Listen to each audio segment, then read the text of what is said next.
Dros wythnosau bellach, rydym ni Cwr Ysgol y Bedol wedi bod yn ymarfer tuag at y cystadleuaeth.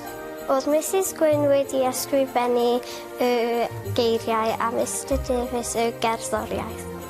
Gobeithio byddwch chi'n mwynhau gwrando ar ein carol, y Baban Bach. Nadolig llawen!